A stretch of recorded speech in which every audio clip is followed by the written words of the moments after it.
We are an international organization that works with career-aged women. Our programs are built specifically for women who are working in the tech industry and getting them the skills and opportunities to stay in their career and make it to the top. Uh, our vision is to have a world where women are in high-flying roles like technical executives, founders, VCs, etc. And we hope this platform would really help women to achieve that. We have our presence on different social media platforms like Twitter, Instagram, LinkedIn, etc. And please feel free to explore and look us up on these arenas and find out more. You can scan this QR code. It should direct you to our website where you can explore and learn more about us. And we also have some events coming up in the near future, like the Interview Ready series. It is mainly for software engineers and people working in the data science, UX, UI streams. And we also regularly host Python study groups for Python enthusiasts. So if you really want to expand your knowledge on Python, feel free to join this study group, which almost happens every other week.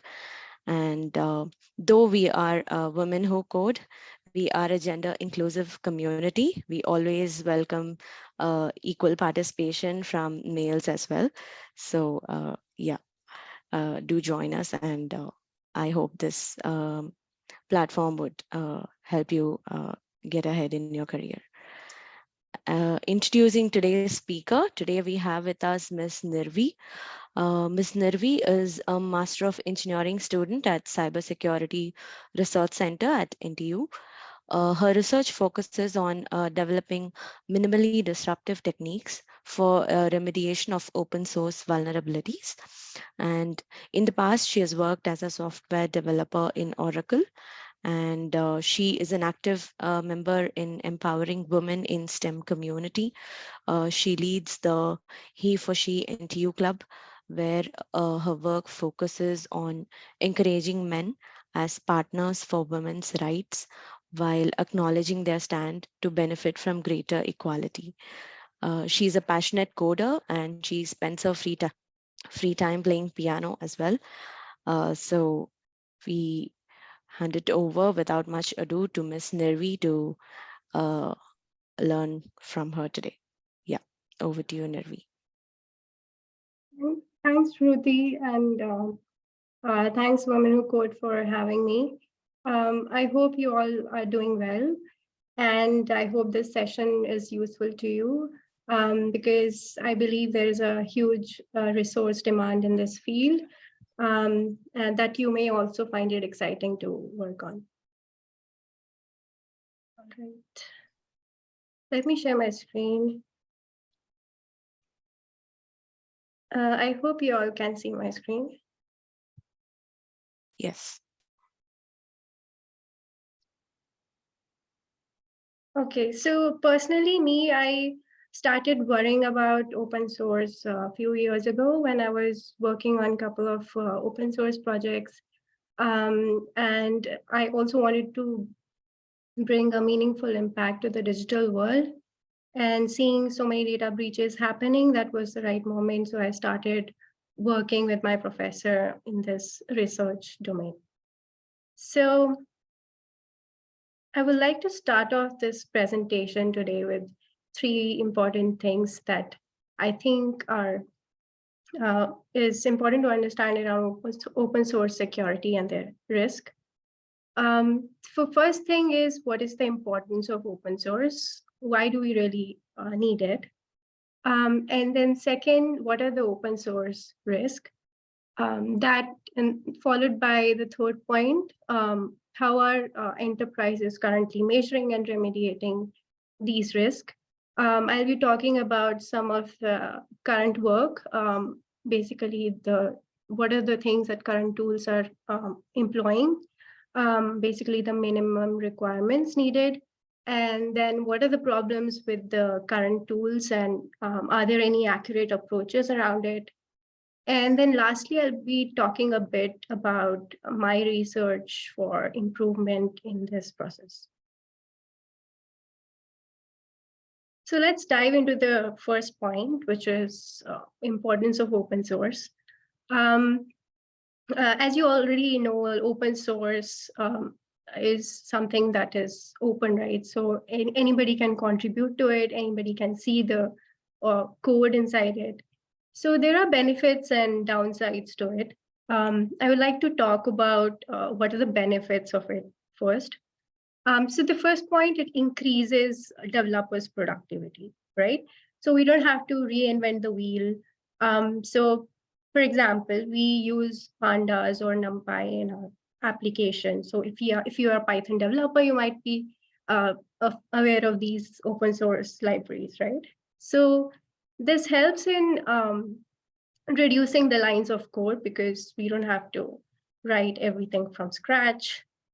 And since it increases developers' productivity, this is going to speed up the release cycle, which is the second point mentioned here. And the companies are able to provide enhancements or bug fixes earlier to the customers. So, and then third most important point is in terms of statistics, typically 80% of the software application is open source, which is a huge deal, right? So this is the testament to the fact how pervasive open source is right now.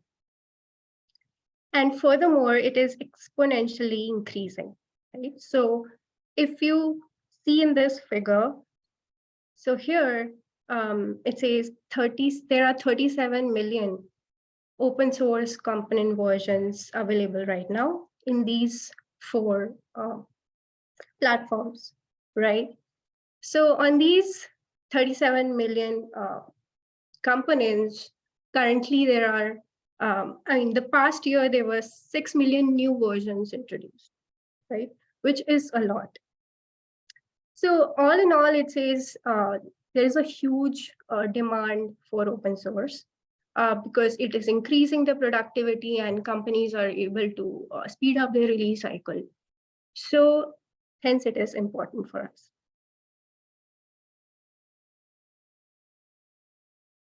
But unfortunately, there are risks everywhere around the world. And in fact, these risks are real and costly. As you see in this picture, from the last year, like 2020 to 2021, um, there was a 650% increase in open source attacks, which is huge, right? Now, this means two things. Attackers are becoming more intelligent, and at the same time, there are more opportunities for the attackers to hack because open source is increasing exponentially. So looking into this, and another more example I would like to share here is Log4j vulnerability. You might have heard about this vulnerability. It was in recent news. It was like a huge deal to many of the companies, like big companies like Oracle, Apple, and in fact, it affected 60% of the libraries in Java. So if you see in this figure, this is just explaining what Log4j vulnerability was. So before Log4j was used as a dependency in most of the Java libraries.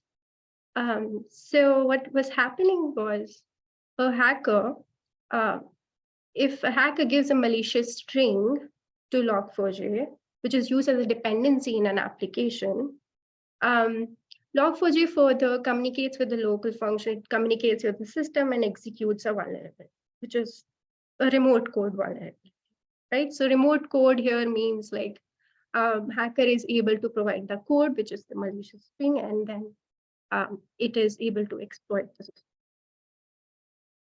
right? So the question here is, how many of you as developers do check the trustworthiness of the software? So like for me, for example, I generally see the GitHub folks or GitHub stars to maybe know if it is the right package to use. But there isn't a way to really check if it is a secure package or not. Should I really use it?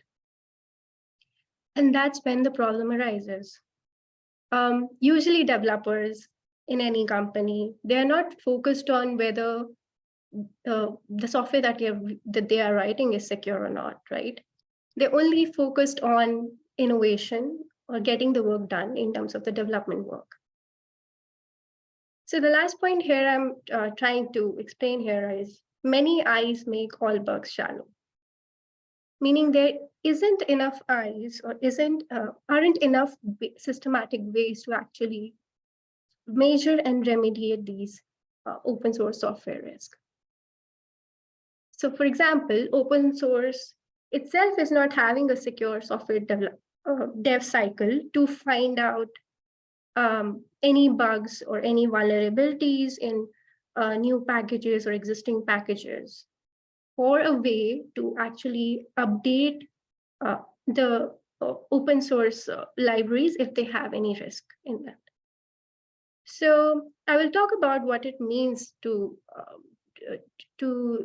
have vulnerability in a dependency in a more technical way later. But the idea here is to understand is there are risks everywhere in open source, and in fact they're real and costly. And at last, isn't a systematic way to actually measure and remediate these risks.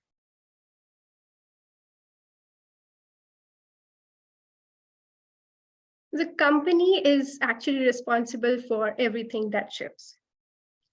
Attacker isn't going to worry about who is writing the code. It's going to find out the easiest way possible to the company's application and going to hack it, right? What it means by that when the company is responsible. So let's take an example. This figure shows an iceberg. As you may know, an iceberg contains a small chunk of ice over the water and a big chunk of ice below the water. So let's consider a company's application is that small chunk of ice. And below the water are the dependencies of the application. Now, the dependencies are usually the open source libraries. So here, for example, application is using pandas and TensorFlow as their direct dependencies. Now, the story doesn't end here because pandas is going to further use other dependencies in open source, like dateutil, and TensorFlow is going to use another, and therefore it can lead to transitive dependencies. Now here, if any of this dependency shown, like for example here in the red, is having a vulnerability, right? Or to say an open source risk, the complete path is going to be vulnerable, right? So this means the application is also vulnerable because it is indirectly using this vulnerability in the dependency. So given this scenario, having vulnerabilities in dependencies, and given that dependencies are going to be complex in nature as well, how can enterprises actually manage this risk and understand the ecosystem and provide remediation? So that's what I would like to talk about next. What are the minimum requirements needed? And in order to explain that, I will also like to highlight some of the things that current tools are deploying in their way of approaching this problem. So the first point for the minimum requirement is, what are the open source dependencies? So before we even get into what is vulnerable in my application, we would first like to know what are the dependencies. Like in the previous slide, we saw that the application is using pandas and TensorFlow as an open source dependency, right? So then the second is what are the vulnerabilities associated to it? And then if there are vulnerabilities, how do we respond to it? How do we fix the dependency? Do I need to upgrade those dependencies to a higher version, or do I need to downgrade it? So these are the three key points when we consider measuring and remediating the open source.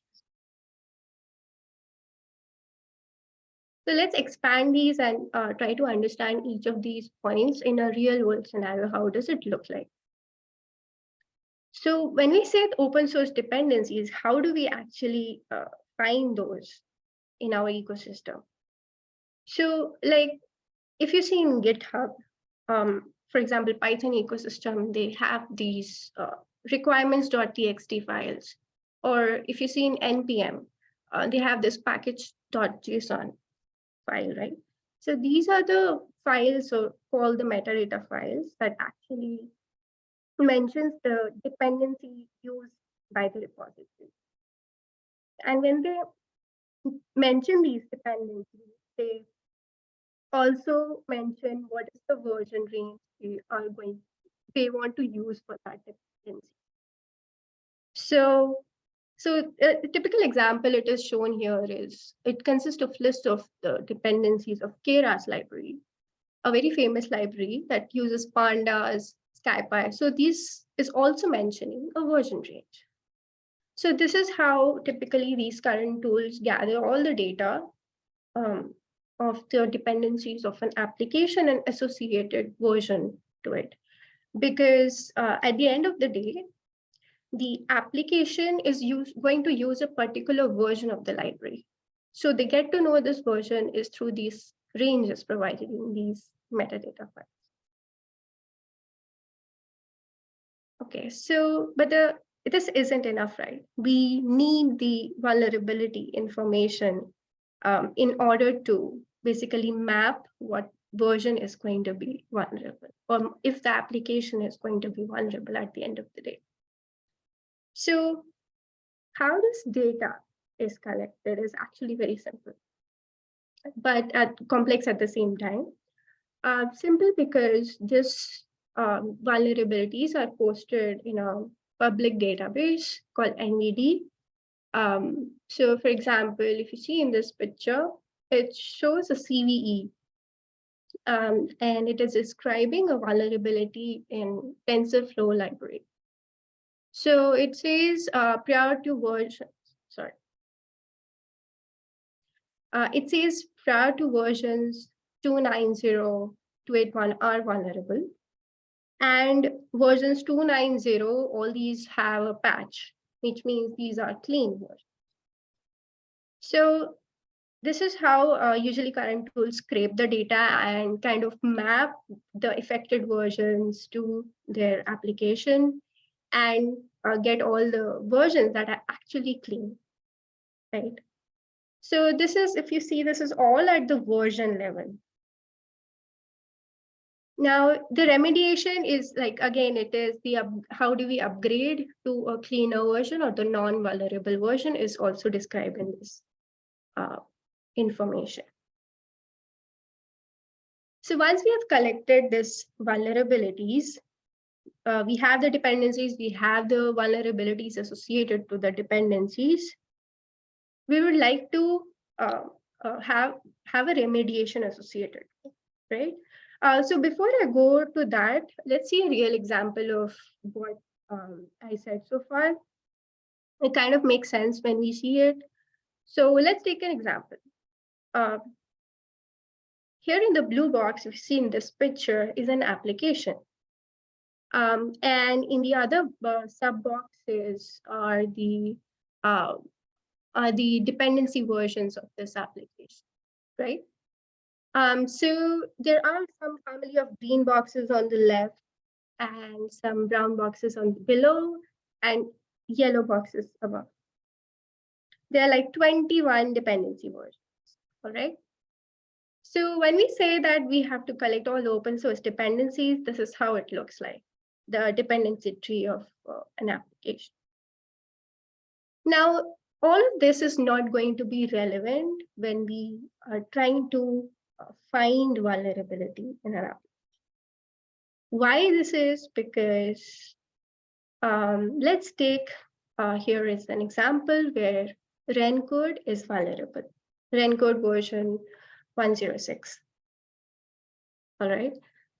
So when we see the application is using REN code only here, right? So these three versions are actually that are going to be relevant for me to to to to basically find out if the application is calling that vulnerability or not.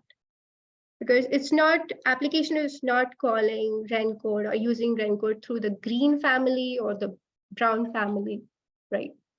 So all the rest 18 versions are going to be irrelevant to me.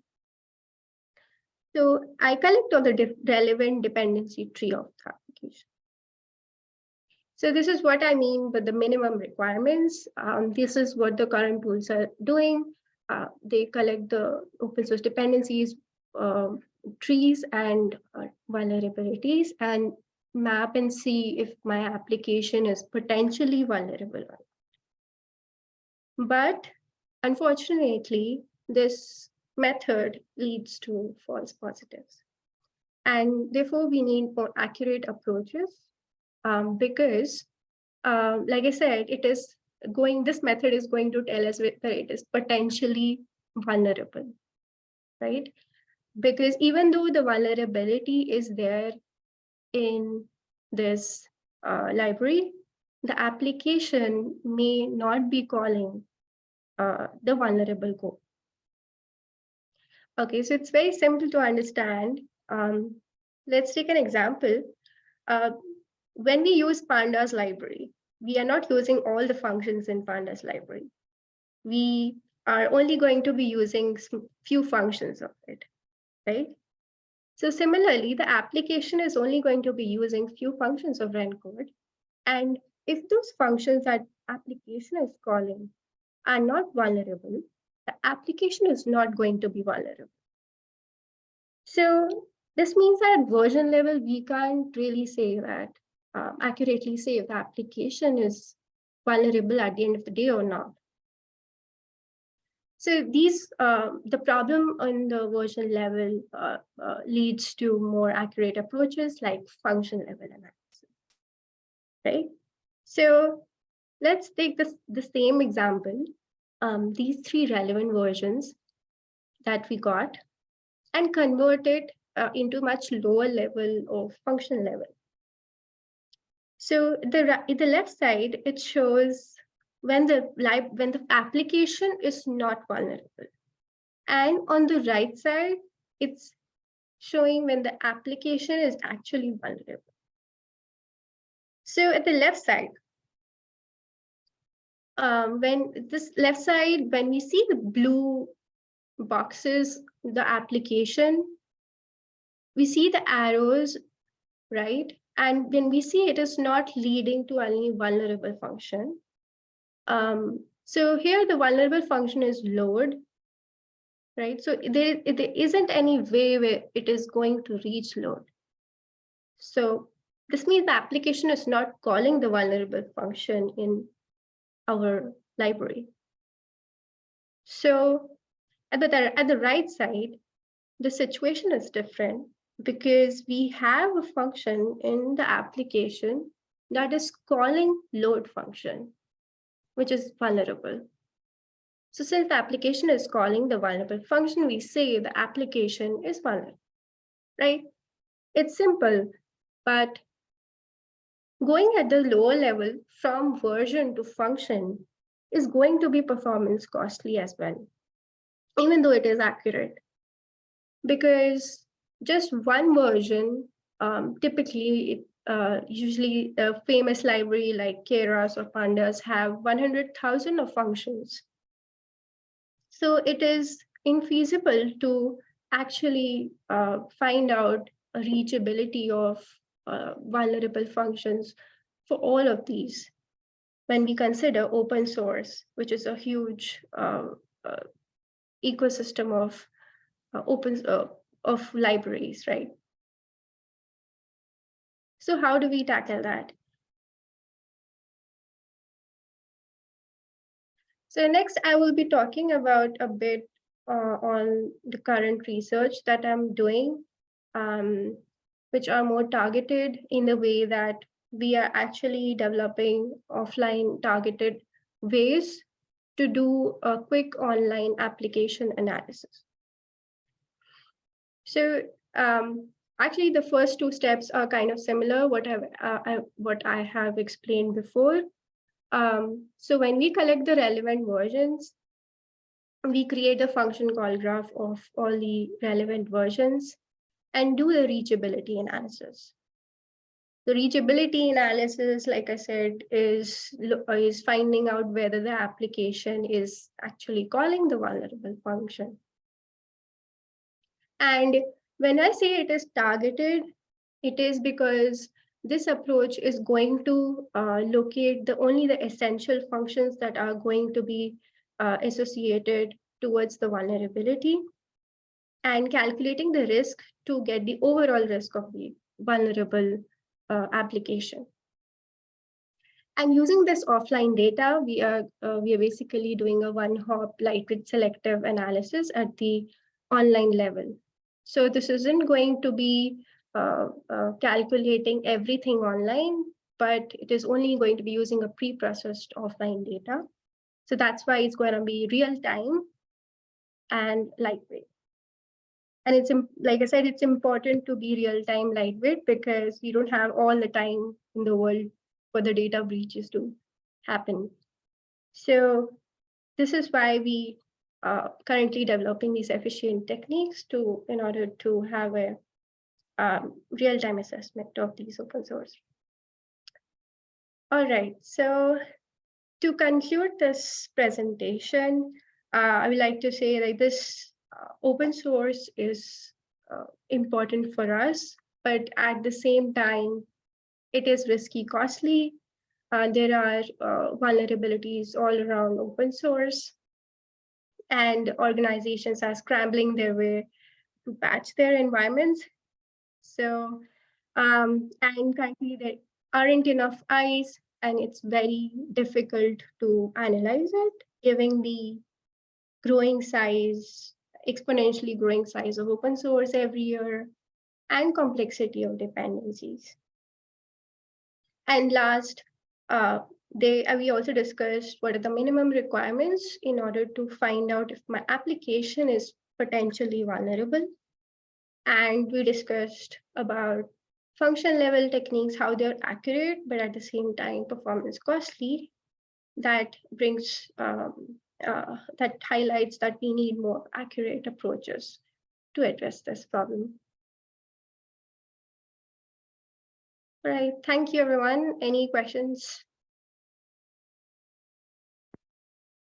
Thank you, Nirvi. That was a really wonderful sharing. Uh, I request the audience to please come forward with any questions that you might have. Uh, yeah, with regard to this topic, and Nirvi is really happy to address that. And meanwhile, I'll also add the feedback form in the chat box. Please leave us your valuable feedback. It would be really helpful for us in our future sessions. So please help us make these sessions more informative and uh, however it can be done in a better manner in the future. We really hope we could get that feedback from you. Yeah.